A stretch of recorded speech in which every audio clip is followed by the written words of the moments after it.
الحمد لله نحمده ونستعينه ونستغفره ونؤمن به ونتوكل عليه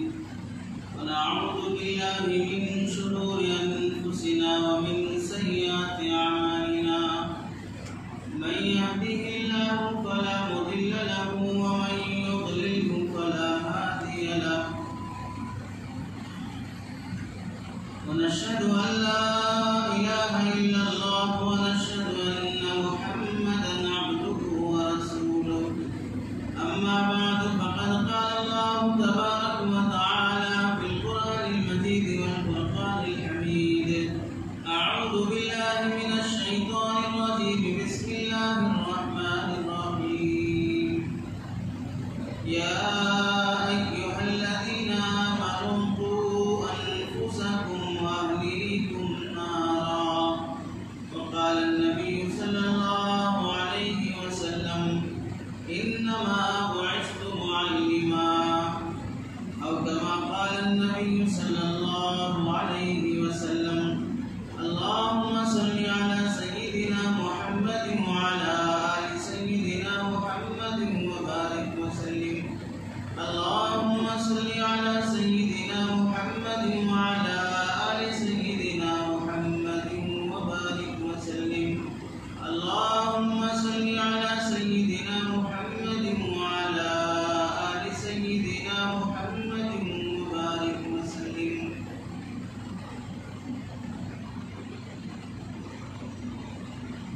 میرے محترم عزیزوں بزرگوں اور دوستوں، قرآن مجید کی آیت کا مختصر سا حصہ اور ایک حدیث پاک حضرات کے سامنے پڑھی گئی ہے۔ قرآن مجید میں اللہ تبارک و تعالیٰ ارشاد فرماتے ہیں یا ایھا الذین آمنوا، اے ایمان والو، قوا انفسکم، اپنے آپ کو بھی بچاؤ، واہلیکم، اور اپنے اہل و عیال کو بھی بچاؤ، نارن، جہنم کی آگ سے۔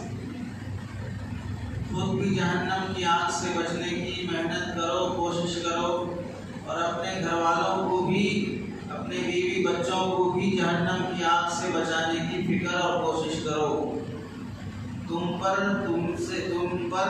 خود بھی جہنم سے بچنے کی ذمہ داری ہے، اور تمہارے ماتحت، تمہارے زیر پرورش جو رہتے ہیں ان کو بھی جہنم سے بچانے کی تمہاری ذمہ داری ہے۔ آدمی آزاد زندگی گزارنے کا مکلف نہیں ہے، اہل نہیں ہے۔ میں جیسے چاہے جیوں گا، میری مرضی ہے، میرا بدن ہے، میرا مال ہے، میری مرضی ہے، میں جیسے چاہے ٹائم ویسٹ کروں، جیسے چاہے پیسہ خرچ کروں۔ آدمی یہ کہنے کی استطاعت، طاقت اور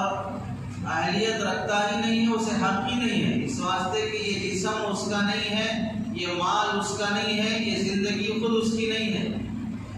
زندگی اللہ کی دی ہوئی نعمت اور امانت ہے، مال اللہ کا دیا ہوا نعمت اور امانت ہے، اور بیوی بچے بھی اللہ کی دی ہوئی نعمت اور امانت ہے۔ بہت سے نوجوان شادی کے لیے پریشان ہیں، دسیوں رشتے دیکھ رہے ہیں، کوئی رشتہ سیٹ نہیں ہو رہا ہے، اور اگر شادی ہو بھی جاتی ہے تو بعد کی زندگی شادی سے پہلے جس سے زیادہ مشکل ہو جاتی ہے۔ اللہ نے بیوی دیا ہے، اس کا شکر ادا کریں۔ اور کتنے رشتے ایسے جو شادی کے بعد 10 سال ہو گئے، 11 سال ہو گئے، 15 سال ہو گئے، اولاد نصیب نہیں ہے۔ اولاد کے لیے پتہ نہیں کتنے انہیں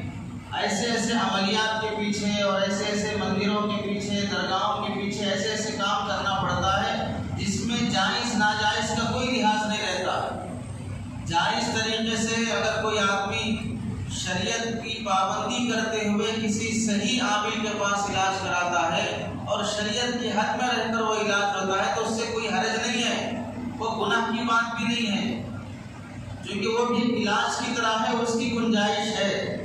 لیکن آدمی جب وہاں سے مسئلہ حل نہیں ہوتا ہے تو پھر درگاہوں کے پاس، مندروں کے پاس، پجاریوں کے پاس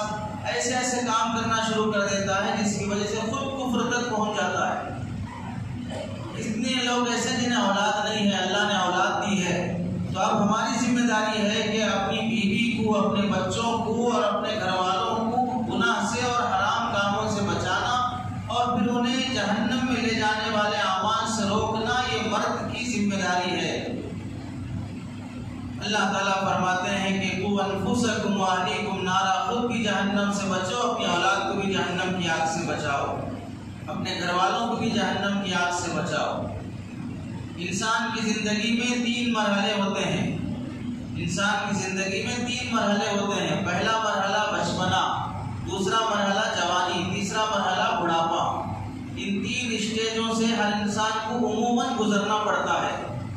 اور ایسے ہی انسان کے جسم میں جو بیماریاں آتی ہیں وہ بیماریاں 2 طرح کی ہیں، ایک جسمانی بیماری، ایک اندرونی بیماری۔ جسمانی بیماری آدمی کو کینسر ہو گیا، ہارٹ آ گیا، آدمی کو بی پی آ گئی، شوگر آ گیا، بخار آ گیا، ہاتھ پیر ٹوٹ گئے، کچھ بھی اس طرح کی بیماریاں ہو گئی، یہ جسمانی بیماری ہے۔ اور اندرونی بیماری یہ ہے کہ آدمی کا ذہن، دماغ اسلام اور مذہب کے متعلق بگڑ گیا، خراب ہو گیا، اس کے چال چلن، زندگی گزارنے کا ڈھنگ اور سلیقہ خراب ہو گیا، انسانوں سے گری ہوئی جانوروں کی زندگی گزارنا شروع کر دیا، جھوٹ بولنے کی عادت پڑ گئی، دھوکہ دینے کی عادت پڑ گئی، دوسروں کا ناجائز مال ناحق طریقے سے کھانے کی عادت پڑ گئی، پڑوسیوں کو ستانے پریشان کرنے کی عادت پڑ گئی، چھوٹی چھوٹی باتوں پہ جھگڑا کرنے کی عادت پڑ گئی، اپنے آپ کو بڑا سمجھنا، سامنے والے کو گرا کے بات کرنا، تحقیر کرنا، دوسروں کی عزت اچھالنا، دوسروں کی غیبت کرنا، دوسروں کی ٹانگ کھینچنا، دوسروں کے پیچھے پڑے رہنا، دوسروں کے عیب دیکھنا، ان کی برائیاں دیکھنا، جہاں مجلس لگا وہاں پر کسی نہ کسی کے بارے میں غیبت کرنا، یہ ساری بری عادتیں انسان کے اندر پیدا ہو جاتی ہیں۔ یہ اندرونی بیماریاں ہیں۔ اگر آپ کے بچے کو بخار آ جائے، آپ کے بچے کو ٹائیفائڈ ہو جائے، آپ کے بچے کو خدا نہ خواستہ ایسی بڑی بیماری آ جائے کہ اب وہ اس کا نتیجہ آخر موت ہے، تو آدمی کتنا پریشان ہو جاتا ہے۔ معمولی سا بخار آنے پر کون سے ہاسپٹل لے کے گھومتا ہے، کون سے ڈاکٹر سے علاج کراتا ہے۔ اگر کچھ کینسر کی خبر نکل آئے، کچھ ٹی بی کی خبر نکل آئے، تو آدمی کتنا بے چین ہو جاتا ہے اپنے اولاد کے بارے میں۔ لاکھوں روپے خرچ کر کے اور منتیں سماجتیں کر کے، ہزاروں مرادیں مانگ کر یہ تمنا کرتا ہے کہ اللہ میرے بچے کو بچا لے، اللہ میرے بچے کو اچھا کر دے۔ اور اگر کسی کو ایک ہی اولاد ہوئی ہو اور وہ منتوں مرادوں کے بعد کئی سالوں کے بعد اولاد ہوئی ہو، تو آدمی اپنے بچوں کے لیے کیسی کیسی خواہشیں اور اس کی کیسی کیسی ضرورتیں پوری کرنے کے لیے اپنی عزتیں گوارا کر لیتا ہے۔ ہوٹل میں کام کر رہا ہے، مارکیٹ میں تھیلے اور مزدوری کا کام کر رہا ہے، اور رکشہ چلا رہا ہے، آٹو چلا کے آپ کی گالیاں سن کے کما کے لا رہا ہے بچوں کو پالنے کی خاطر۔ وہی بچہ بیمار ہو جائے جس کے لیے دن بھر رات بھر آدمی کما رہا تھا، نائٹ ڈیوٹی کر رہا تھا، رات کی نیند قربان کر رہا تھا، اگر وہ بچہ بیمار ہو جائے، ہاسپٹل میں ایڈمٹ ہو جائے، آئی سی یو میں ایڈمٹ ہو جائے، اور ڈاکٹر گارنٹی دینے سے ہاتھ اٹھا دے، تو آدمی کتنا بے قرار ہو جاتا ہے۔ یہ ساری بے قراری، یہ ساری بے چینی اس کی جسمانی بیماری کی وجہ سے ہے، یعنی اس کا جسم بیمار ہو گیا، اور جسم بیمار ہونے کا نتیجہ زیادہ سے زیادہ کیا ہوگا؟ آدمی مر جائے گا، موت آئے گی، وہ قبر میں چلا جائے گا۔ یہ نتیجہ ہے جسمانی بیماری کا، جس کی وجہ سے آدمی اپنی اولاد کے لیے اتنا ٹینشن لے رہا اور اتنا فکر مند ہو رہا ہے۔ وہی دوسری بیماری، آدمی بچے کے اندر چوری کی عادت پڑ گئی، بچے کے اندر جھوٹ بولنے کی عادت پڑ گئی، بچے کے اندر گندی فلمیں دیکھنے کی عادت پڑ گئی، بچے کے اندر جھگڑے کی عادت پڑ گئی۔ یہ ساری عادتیں بچے کے اندر پیدا ہوتی جا رہی ہیں، اور آدمی ٹینشن نہیں لے رہا ہے، فکر نہیں لے رہا ہے کہ میرا بچہ بگڑتا جا رہا ہے، میرا بچہ برے راستے پہ چلتا جا رہا ہے۔ اس کے بخار آنے پہ ٹینشن، ٹائیفائڈ پہ ٹینشن، اس کے کینسر اور ٹی بی پہ ٹینشن ہے، اس کے جھوٹ، دغابازی، مکاری، چال بازی، عیاشی، آوارہ گردی، عیاری، ان سب چیزوں پہ اسے ٹینشن نہیں ہو رہا ہے، تو پھر سمجھ لے کہ تمہاری اس پہلی بیماری کا نتیجہ موت ہے، اور اس دوسری بیماری کا نتیجہ جہنم ہے۔ اس دوسری بیماری کا نتیجہ جہنم ہے۔ بچہ دھوکہ دے کر، چوری کر کے، لوٹ مار کر کے زندگی گزارنے کا عادی بن گیا، تو پھر وہ دوسروں کا ناحق مال، حرام کا کھا کے پلے گا، تو پھر اس کا جسم جو حرام مال سے پل رہا ہے، وہ جہنم میں گئے بغیر جنت کے مستحق ہی نہیں بن سکتا ہے۔ آدمی جسمانی بیماری پہ ٹینشن لے رہا ہے، اور بچے کے غیر تربیت یافتہ اور بچے کے بگڑنے پہ ٹینشن نہیں لے رہا ہے، تو اس کی بے وقوفی اور حماقت ہے۔ حضرت علی رضی اللہ تعالیٰ نے فرمایا، لیس الیتیم الذی قد مات ابوہ، یتیم وہ شخص نہیں ہے جس کے باپ کا انتقال ہو گیا، یتیم حقیقت میں وہ آدمی نہیں ہے، وہ بچہ نہیں ہے جس کے باپ کا انتقال ہو گیا. انما الیتیم یتیم العلم والادب. یتیم اصل میں وہ شخص ہے جسے ہم نے علم نہیں سکھایا، جسے ہم نے ادب نہیں سکھایا. یتیم اصل میں وہ ہے جس کا باپ ہے، جس کی ماں ہے، جس کے بڑے بھائی ہیں، اس کے سرپرست ہیں، لیکن اس بچے اور بچی کی تعلیم کی، تربیت کی، اس کے ادب کی فکر نہیں کی گئی، تو پھر اس بچے کے ماں باپ ہونے کے باوجود بھی وہ بچہ علماء کی نظر میں، حضرت علی رضی اللہ عنہ کے قول کی نظر میں یتیم کہلائے گا. اس کے ماں باپ ہونے کے باوجود بھی نہ ہونے کی طرح بن باپ کے جی رہا ہے، بن ماں کے جی رہا ہے، جو بچہ بغیر تربیت کے جی رہا ہے. اور ایسے ماں باپ جو اپنے بچوں کی تربیت کی فکر نہیں کرتے ہیں، وہ اپنے آپ کے زندہ ہونوں، زندے لوگوں میں شمار کرنے کی اہلیت بھی نہیں رکھتے کہ آپ کی زندہ ہیں. اس واسطے کہ اگر تم زندہ ہو تو تمہارے بچے ایسے نہیں بگڑتے. تم زندہ ہو تو تم اپنے بچوں کی تربیت کے لیے ایسا نظام سوچتے کہ بچے بگڑنے سے بچیں.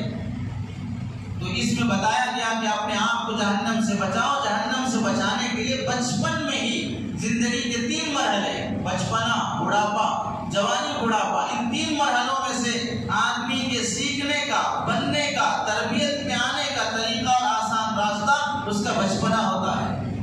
بچپنے کی زندگی، بچپنے میں بچے کا دماغ بالکل وائٹ پیپر کی طرح رہتا ہے، خالی تختی رہتی ہے، اس پر جو لکھا جائے گا نقش ہو جائے گا،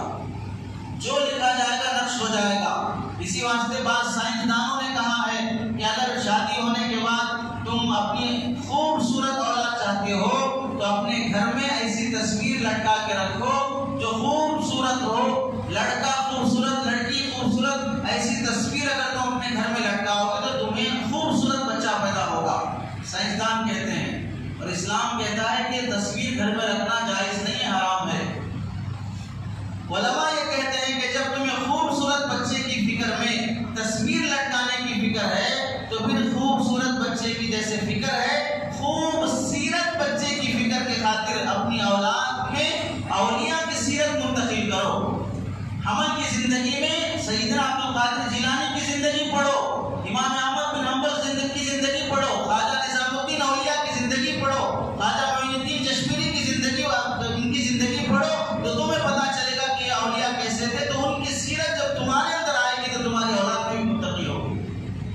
خوبصورت بچے سے زیادہ خوبصورت اولاد کی فکر کرو، تو چاہے صورت بگڑی ہوئی کیوں نہ ہو، لیکن بچے کی جب سیرت بگڑی ہوگی، صورت سے صرف آنکھیں خوش ہوتی ہیں، سیرت سے انسان کا دل خوش ہوتا ہے.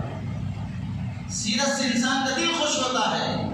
تو اولاد کی خاطر جب انہیں ہمیں اللہ نے نعمت دی ہے یا امانت دی ہے، ان کی صحیح تربیت کرنا ماں باپ کی ذمہ داری ہے. اور بچپنا ہی وہ زمانہ ہوتا ہے جس میں ہم ان کی صحیح تربیت کر سکتے ہیں. بچپن کا بگڑا ہوا وہ بچپن کے بعد بھی سدھر نہیں سکتا ہے.